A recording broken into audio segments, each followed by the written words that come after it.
Thanks so much for choosing us. My name is Aisha Ibrahim. This afternoon, Finance Minister Ken Ofori-Atta is before Parliament as he answers minority queries on the controversial $2.25 billion bond issued by the government in April 2017.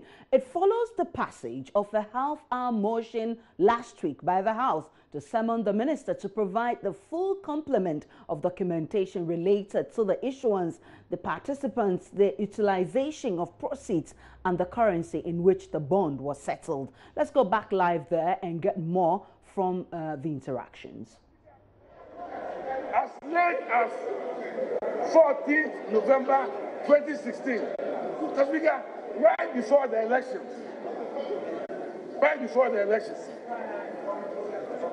a certain government issued a bond. 2016 in Ghana City. November. Mr. Speaker, July 25th, 2016. July 25th, 2016. Mr. Speaker, unless we want to forget, Honorable Member, former minister, was a deputy minister. He helped issue a 5-year bond at a coupon yield of 24.75%.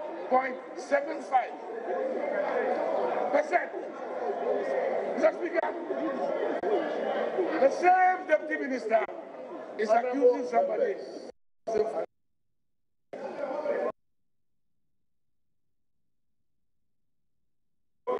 You issue at 24.75 on the 91 day, and you say, so, Mr. Speaker, the question I want to ask him is, in July 2016, was he causing financial loss to the state?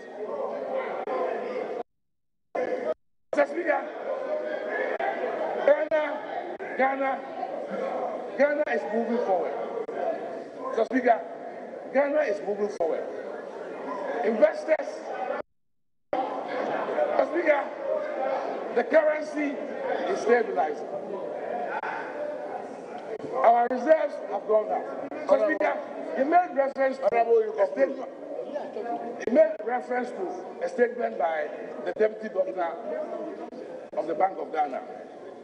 I don't know if my good friend understood what the Deputy Governor said. The minister has repeated here, it is a CD bond.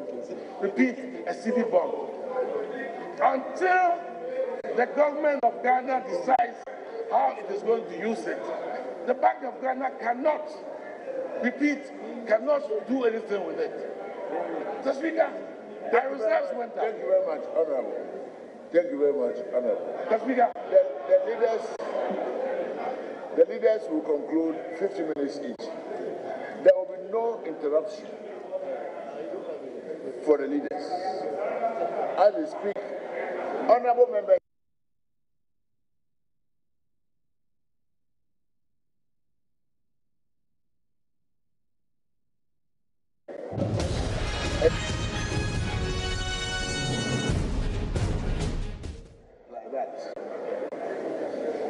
The leaders will contribute without interruption. If you have a point, hand it over to your leader. 50 minutes, Honorable Minority Leader.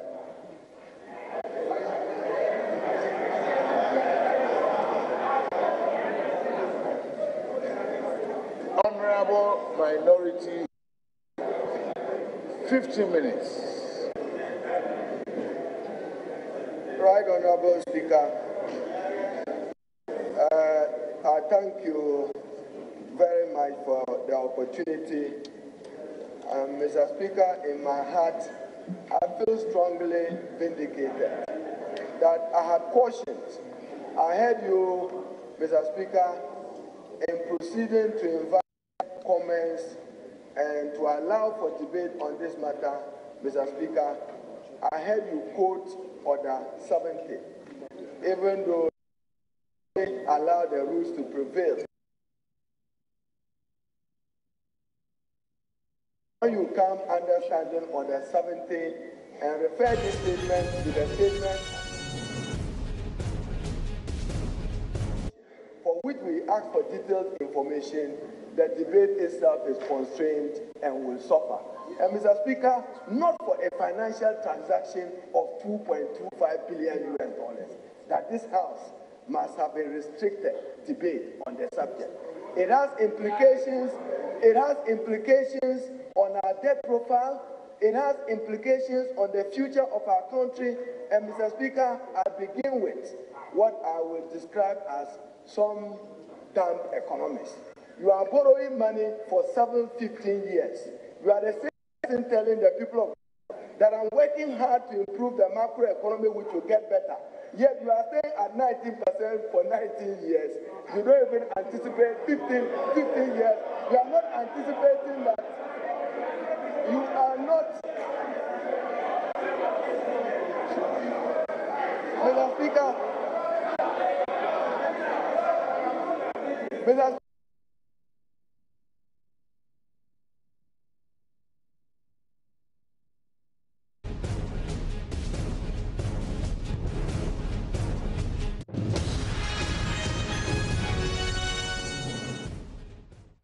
Is able to do better tomorrow. Can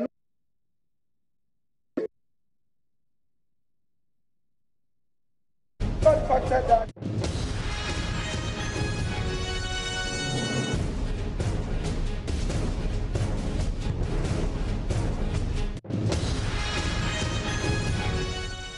There will be absolute order to give the leader. Mr. Speaker, 50 minutes.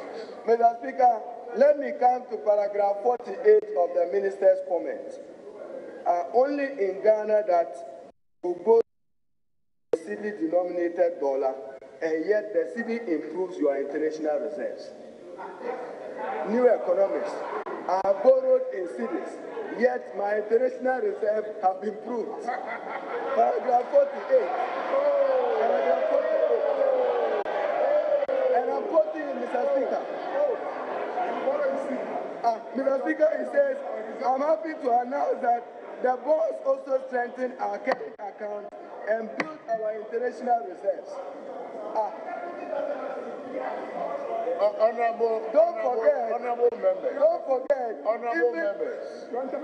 Honorable members, let us have a structured contribution.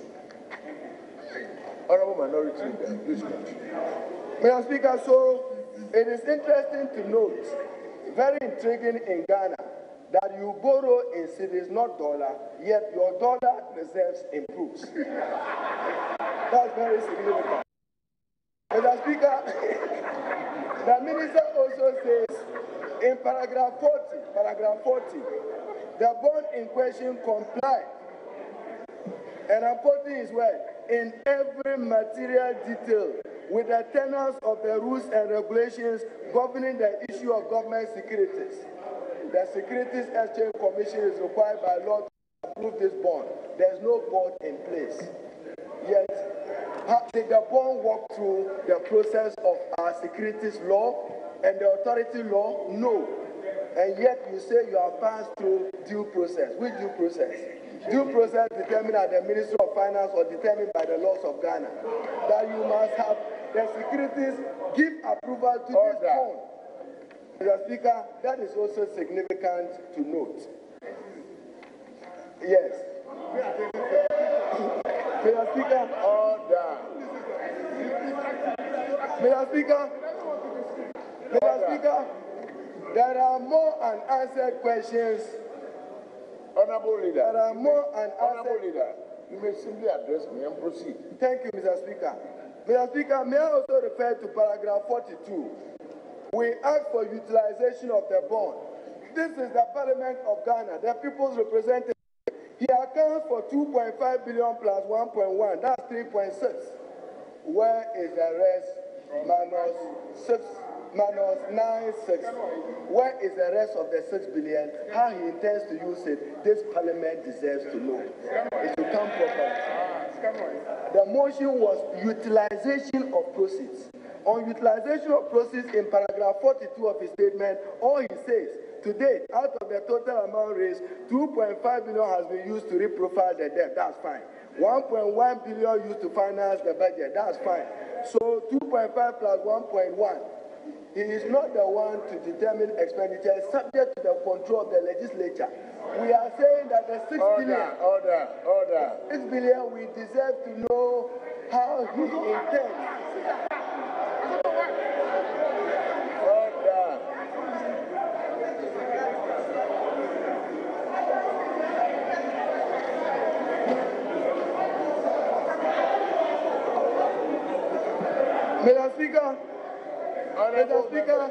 Mr. Speaker, again, Order.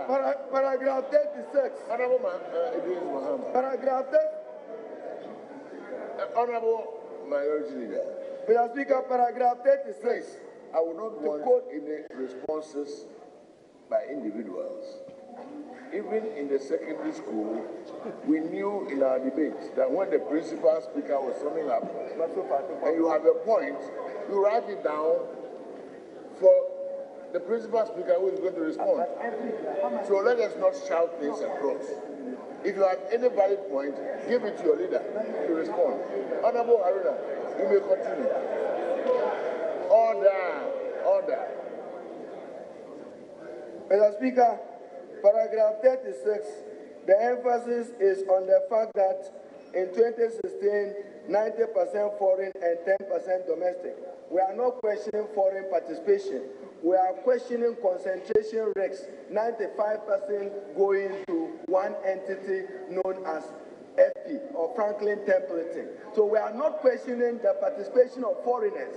We are saying that concentration risk, and you know economics better, if it's a single obligation. So tomorrow, if the investor decides to go to the secondary market to sell this, Ghana would be in crisis. That is why we are concerned about this. And the risk associated with concentration is not good economics.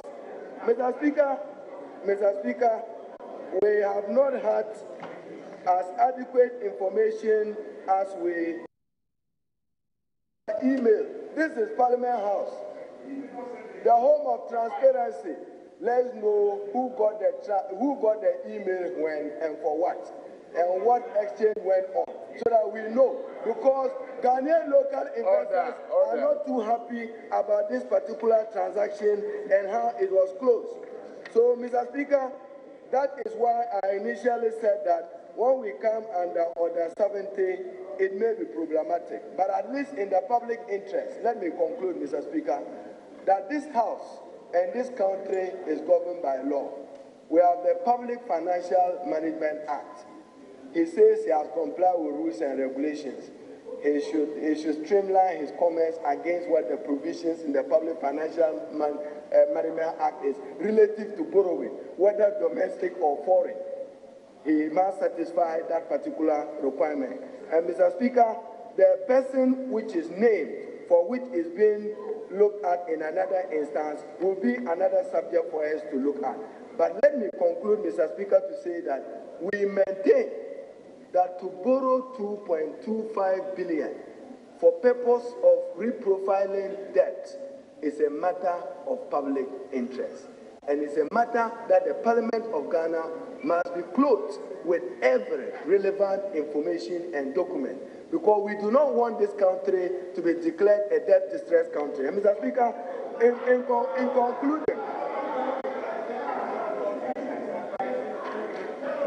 concluding, the minister says that this will not add to any debt. We are aware that he will be servicing this not less than $400 million per annum. Yet he says this comes at no cost. There is a cost. There's an economic cost to this transaction. For every other year, the minister must tell this House, how much will you pay for this particular bond? Pay, not save. Mr. Speaker, that one too, he is not forthcoming with it. Mr. Speaker, we think that this transaction was not done in a manner which was transparent to both participants and investors in Ghana and abroad. He should come with more detail. We study the documents that he has tabled. As we speak now, I only have a statement. every appendix that we ask for, we will follow through. Currency denomination is my conclusion. Very interesting. A foreigner is borrowing money. You say he came in with dollar. You pay him a cedis and we'll see. pay templating in cedis and we'll see. You must be sincere and candid with the Ghanaian people that this transaction settled in dollars. And therefore, having settled in dollars, they will repatriate dollars, not cedis. And therefore, tomorrow, depending upon your management of the exchange rates, you will be required to vomit and cough more cedis to settle this particular debt abroad because it has to be converted into dollars. Imputation of motives will not help, and you know our rules don't allow that. Just withdraw the reference to sincerity. Withdraw. And I know there will be no one standing. Mr. Speaker, that I don't want to insinuate that anything has been done accordingly withdrawn. So, Mr. Speaker, I conclude that the minister owes the people of Ghana a duty. And he owes the people of Ghana a standard of care, which standard is to be transparent and to come with the full facts relative to only the transaction of 2.25 billion and not take us through a process of how bonds are issued. As to whether templating is a person or an institution, he himself said that he only inherited some of the processes. So we know who he is. It's the other party that we have raised the relational issue. That must be responded to. Mr. Speaker, I thank you for bringing him, but we will monitor his appendices and documents very closely, and that will inform our future course of action. Thank you very much. Thank you.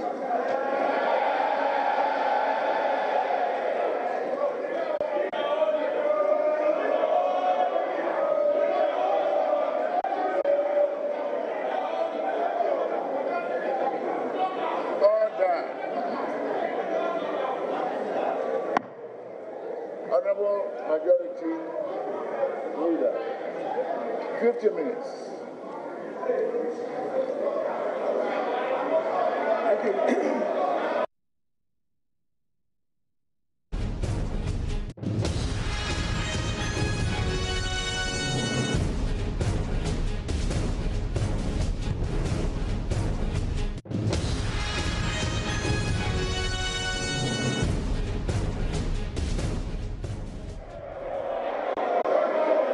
Their fruits.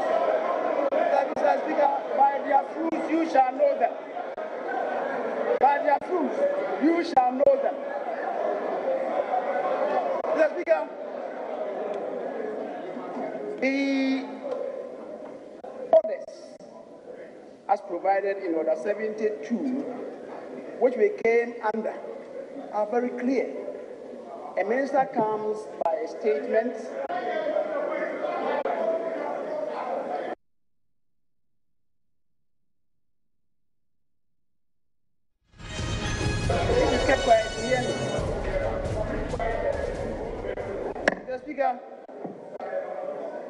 comments could be made to statements, and those comments should not be designed to provoke a debate.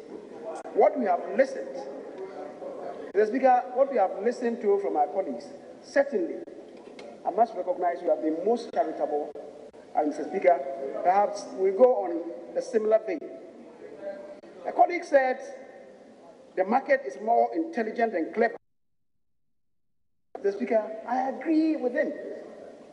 In fact, it is for that reason that the market has positively responded to what the minister has done. And Mr. Speaker, the benefits have started trickling in.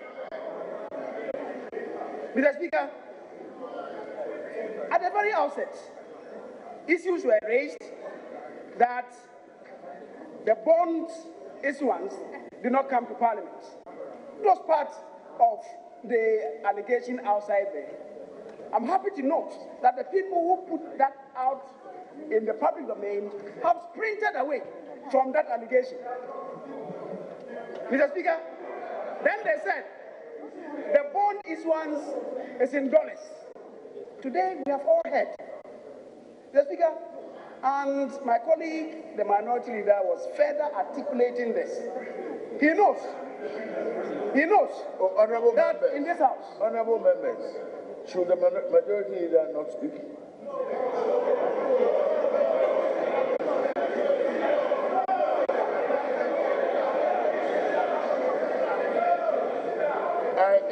I insisted that his counterpart should not be drowned, and the majority leader also will not be drowned.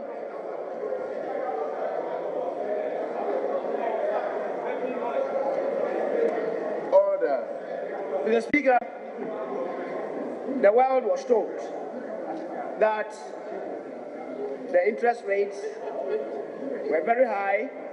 Today, cogent explanations have been offered. We were told that there was no transparency. Mr. Speaker, we have been told by the minister, and indeed all of us do attest, that this indeed is the first time in the history of this parliament that we have allowed this to happen in this house. Never has it happened. Never has it happened under their regime. Mr. Speaker, going forward, we agree that we should expand the frontiers of transparency and accountability. And that indeed is why this House has agreed that we should now build a new track.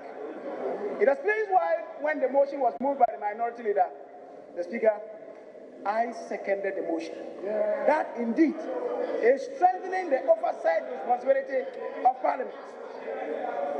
Mr. Speaker, out there, the people of this country were told that the minister responsible for finance had cooked the 2.25 billion bond for his friend and business partner. Today you have heard, and indeed, Mr. Speaker, because you quoted the Bank of Ghana officials. Let me quote to you what the Bank of Ghana said. Mr. Speaker, and I've been told, was I there? Be truthful to yourself what they said. You quoted the Bank of Ghana official, and what did he say? He said to you, and yet you declined to say that. He said to you that in such circumstances, it is impossible for the minister to cook the figures for any person. And it's impossible for any person to predetermine the outcome of the bond issuance. Mr. Speaker, I'm quoting Mr. Stephen Opata. He was there. The chairman of the Public Accounts Committee was there. He said so. Mr. Speaker, so people should be truthful to themselves. Mr. Speaker, again, the deputy governor of the Bank of Ghana, Honorable Majority Leader, 1 minute. Mr. Johnson Esiama. Honorable Majority Leader, 1 minute, please. Honorable members, our countrymen and women who are in the gallery are entitled to be given the opportunity to hear. And I don't want to get the impression that when you are uncomfortable with a point being made by an honorable member, then you want to drown him.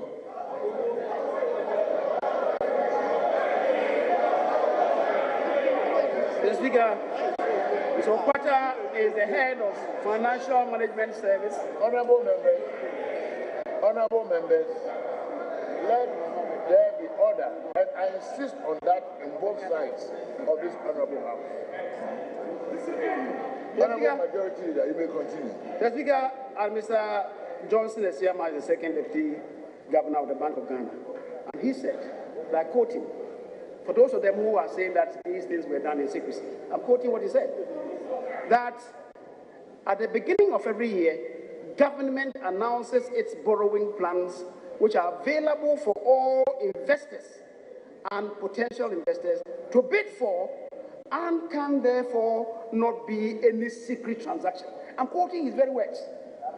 For those of them who asked, Mr. Speaker, so it is quite intriguing that people will hang on peripheral matters with respect and still ascribe to secrecy on the part of the Minister of Finance. Order. Mr. Speaker, the benefits the Minister of Finance has alluded to. Now, for avoidance of doubt, I want to rehash it. It says to us that the bond was a CD bond. The Honorable Minority Leader was saying that, well, it was issued in dollars. So even if it was denominated in cedis, it cannot be the same.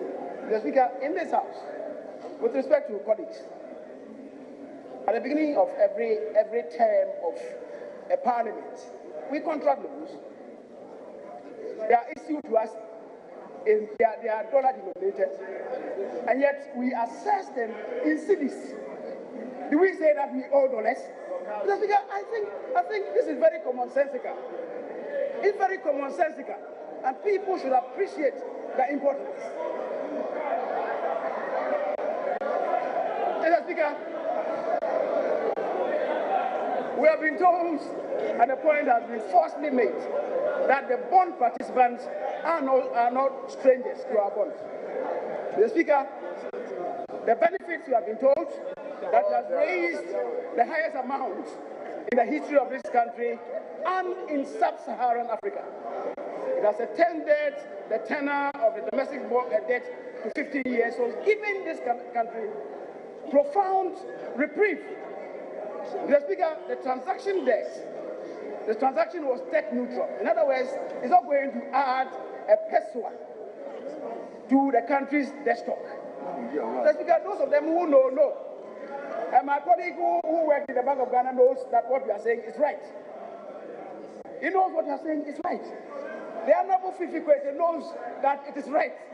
He will not challenge it. And so, Mr. Speaker, listen to most of them in the sometimes. But we'll stop there. Mr. Speaker, we have been told that it's improved the country's gross international reserves, and we are witnessing that. And the process, the reprofiling operation has led to a reduction in refinancing risk. Mr. Speaker, these efforts, therefore, should be applauded by all who care to know and understand, and not be a subject of unrepentant propagandists. Mr. Speaker, the House has heard. Order. The people of this country have heard, and I believe that we are all adding them on the benefits of this transaction. And we can only urge the Minister to exercise transparency and accountability, just as we have started, and let us depart from the path of yesterday, when people held matters to their chest.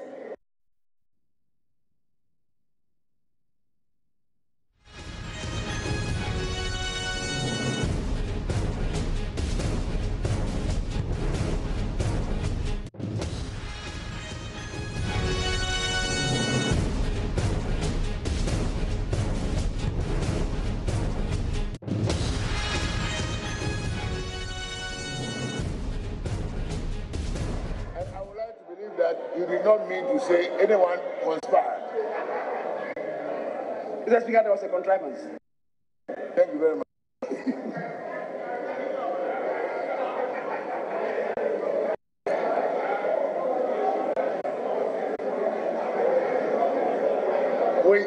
Wait.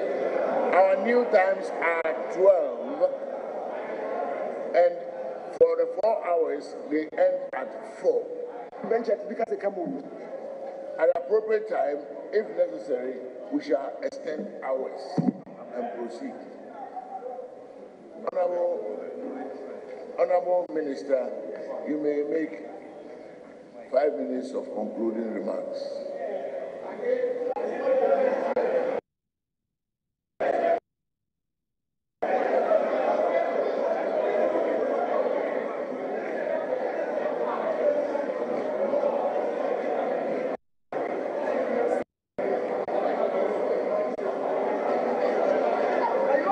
Mr.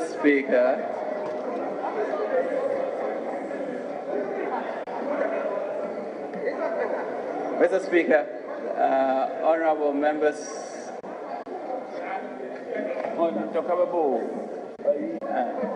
Mr. Speaker, honorable members, I would like to sincerely thank this August House.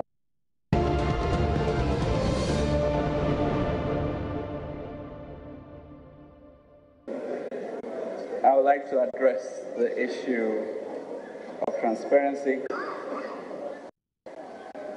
and I would like to respectfully tell members that we at the ministry have absolutely nothing to hide. I would also like to ask for mutual respect on these issues. And I can truly, to a certain degree, understand the cynicism that has come from some members as to the integrity and transparency of process, because we have seen a lot at the ministry, and therefore understand. But I would like to assure members that we were placed in this position because of our experience, our network, and our competence.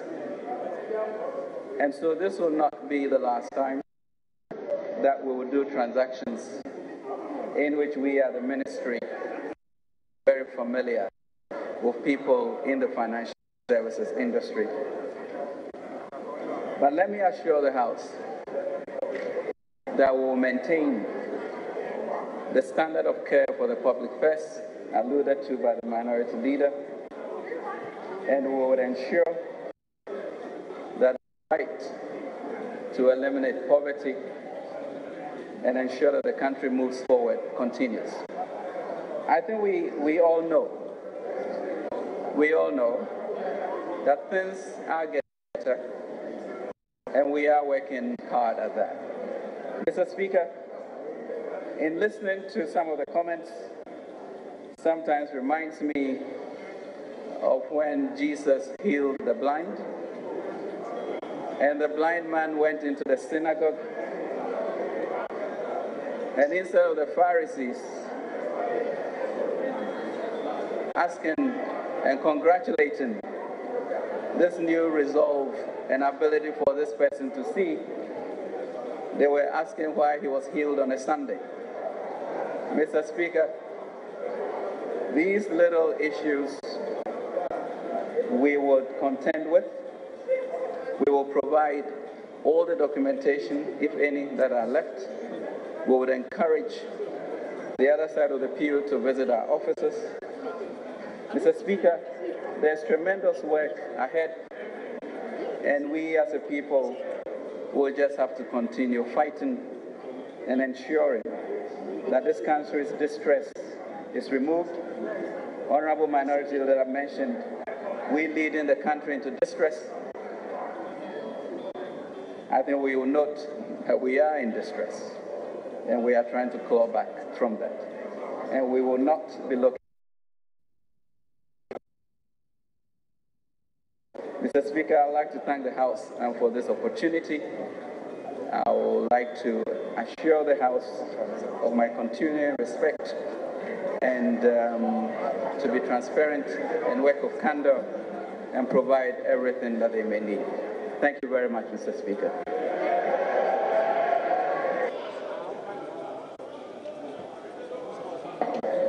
Thank you very much, Honorable Minister. We appreciate your attending to the House, making this statement and presenting relevant documents. You are discharged. At the commencement of public business, item number 5, presentation of papers. A, by the Majority Leader and Minister for Parliamentary Affairs.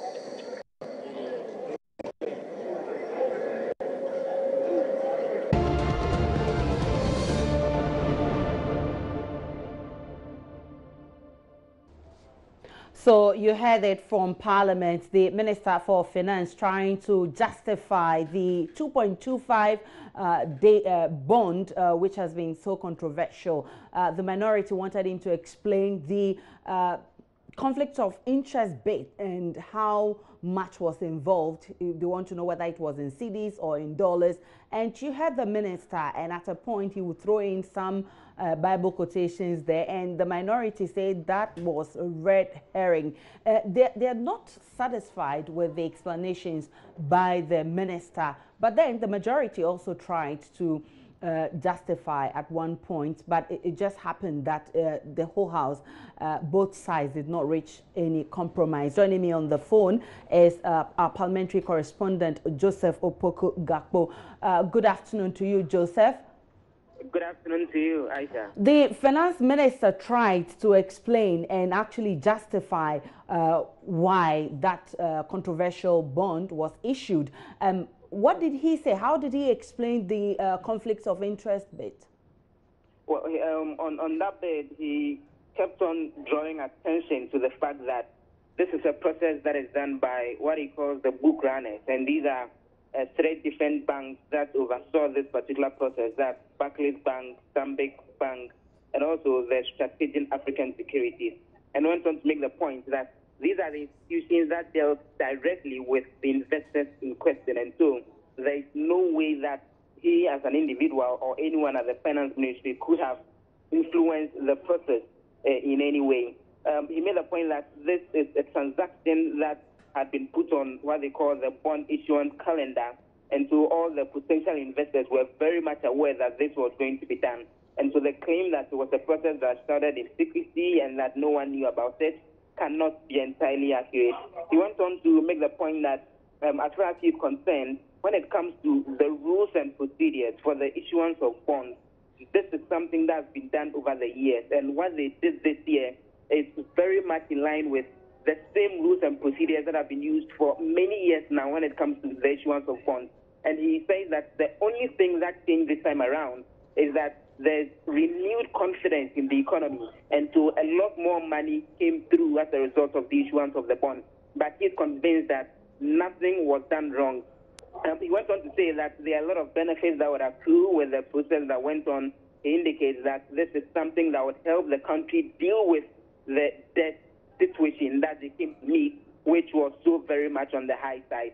He went on to say that with what they did, they got money through the bond issuance to pay off maturing treasury bills that had actually, been expected to mature, and so they needed money to repay some of those. And in going for the bond issuance situation, they ended up saving the country money to the tune of $700 million US, and this he is convinced would help protect the country's economy. But one interesting thing that he threw in the conversation was that Mr. Kenofuyata, is very much convinced that those who are raising issues about this particular bond issuance and the complaints that are coming in, the complaints are born out of a lack of understanding of the process when it comes to the bond issuance. That's how come people are raising concerns about this, particularly by the minority. But he is convinced that it was a very clean process, and that in rounding up his statement earlier, he made the point that where praise is due, the praise should be given. And his expectation is that as much as possible, the minority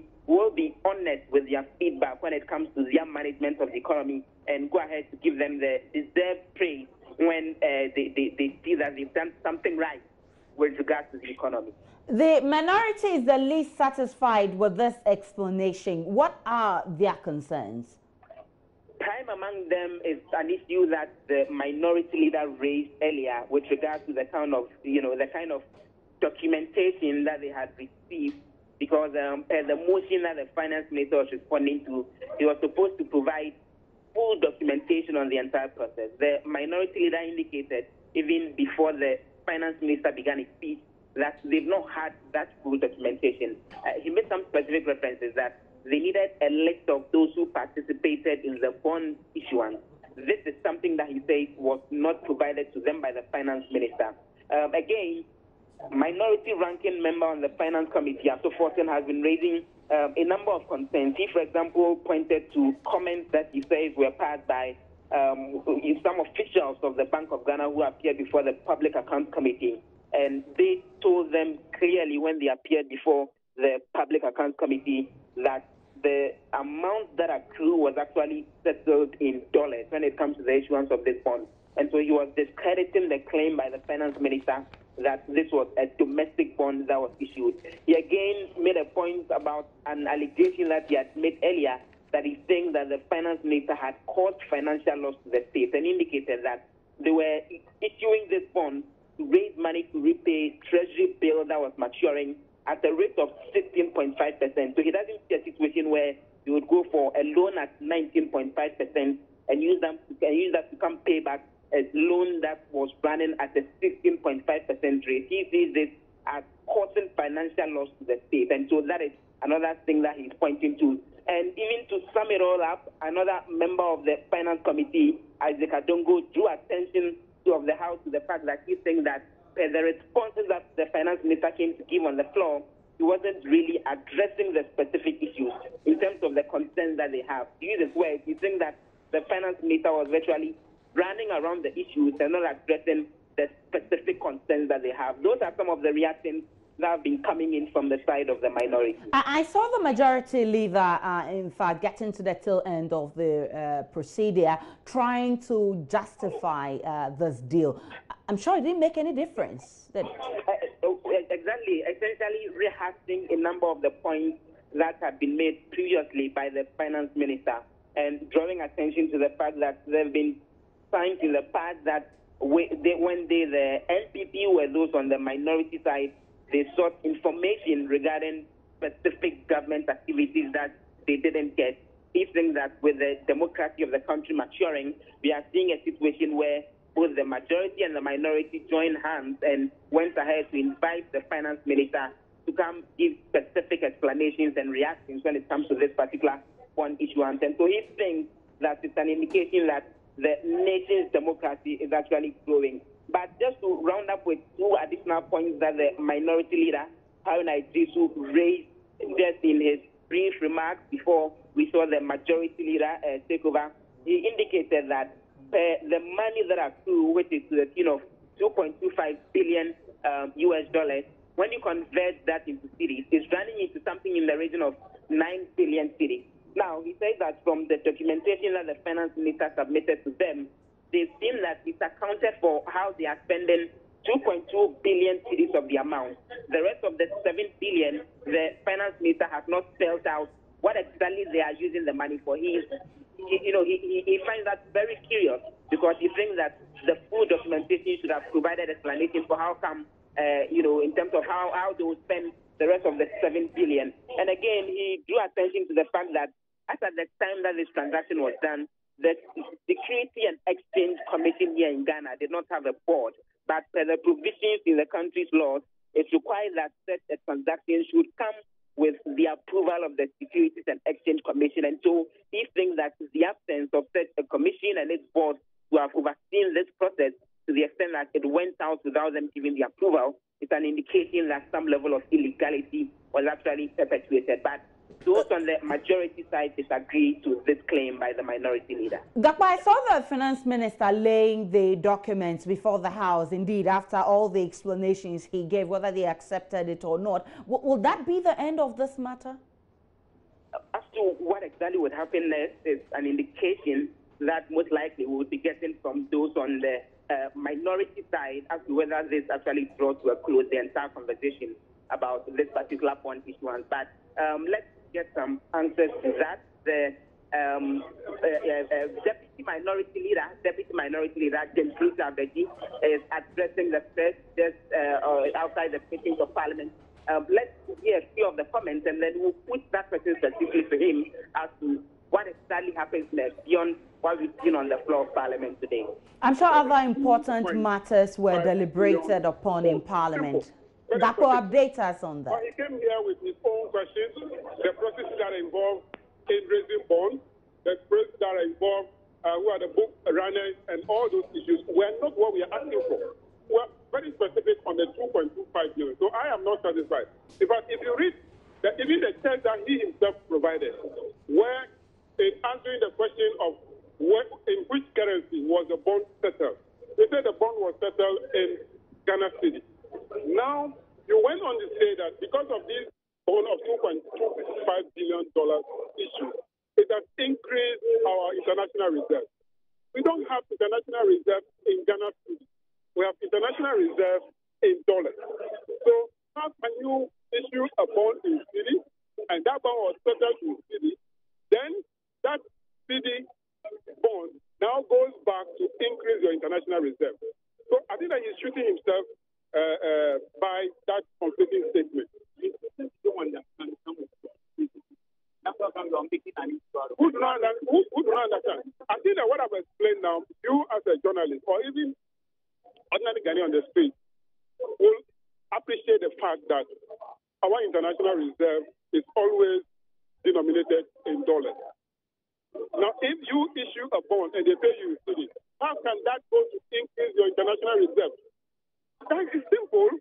So what is basic about this is that you will not understand, I will not understand. I think that the approach being used by these people trying to insult anytime we are looking for information, it's not fair. It's not good for this country. Because you have issued a bond, you say you issue a bond, we know the bond was settled in dollars. The bond was settled in dollars. That is why it increased our international reserve. That is why it's having a positive effect in the value of our city. So he's telling lies? So he's telling lies, yes. He lies. You see, the difference between servicing the bond in city from the bond being settled in city. There are two different things. You issue a bond $2.25 billion. Why didn't you just mention the amount in city?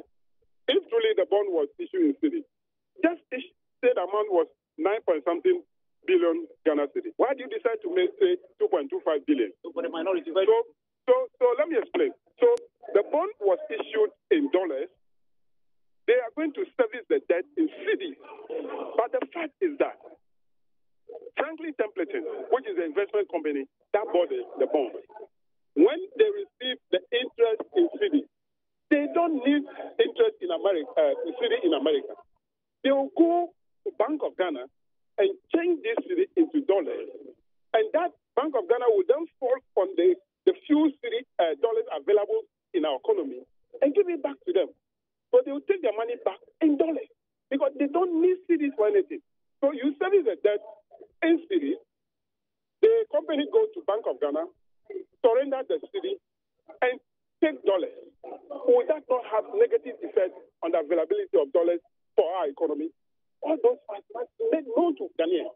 These are not being made known to Ghanaians. That is the truth. So the bond is in dollars. Only the servicing will be in cedi, but even that, it will come back to us because we have to pay dollars again. The only thing that Franklin Templeton can suffer will be the forex risk. If there is a fall in the value of the cedi, then Templeton can suffer that little fall in the cedi. That is the only thing. Yeah, there is no conflict of interest. Yes, that is not what we are looking for. You know, the conflict of interest is being addressed by Shirai. So that is not what we are looking for. No, at all. We are basically looking for the documentation. If you see our argument, we're looking for the documentation. This is not the end. This is not the end of the show. The conflict of interest will continue. Security and Exchange Commission of America will continue to do the insider dealing investigation. What we are looking for, Parliament here, we want the information. So what we need to do now is that the information being provided, you realize that we were looking for the document before the statement. The minister was saying that the state has been down as well as not at all. No. That is why I said the man came with his own prepared text, his own prepared questions, his own answers. So we asked a specific question. We are not satisfied. Then let's move it out. We are going to study what he brings to us and we'll come back to the House. Can we expect that you pitch for a full-blown parliamentary probe into this? We don't want to go that angle. Is that the end game? We don't want to go that full-blown. You can see the way they are behaving because they have their numbers, so we don't go by that. But we'll use another motion. Well, I can't tell for now, but I said the document given to us, we need to go and study the document. Then you'll hear from us in the next few days what we have made out of the. But our initial reaction is that the man came to the House with his own prepared statement. He didn't respond to our half-hour motion, and he came with all tests that are not actually what we're looking for, full of his own. I think eventually is a break. There isn't much more you can do beyond everything else that you've done already. There isn't much we can do on the floor if they use their numbers to outwit us when it comes to voting. There isn't much we can do because they are in majority. But there is much we can do by using the law, the system. So can we expect you to do that? Maybe go to the law court over there? Of course, that is all. We are already in court. That is why we asked the church to investigate. That is why we went to SEC US to investigate. So we are waiting for those processes to continue. We haven't come to that. We haven't come to that point. Many thanks. And so that's the Deputy Minority Leader, James Klucha-Veggie, with that reaction indicating that they will be studying the documents in question and subsequent reactions in terms of what the way forward will be from the side of the minority will be made available. But in summary, they are not satisfied with the responses that were given by the finance minister, and he's even made a point that he thinks that the minority, the finance minister lied when he appeared before parliamentarians earlier today. All right, many thanks to you, Joseph Opoku-Gakpo, from that update from Parliament. And of course, you have the minority leader, Klucha-Veggie, who's saying that the minority is not satisfied with this document. They say the minister came in prepared with his own prepared questions and answers. They want to study the document, and then within some few days, they will tell the public their stance on this document submitted by the finance minister.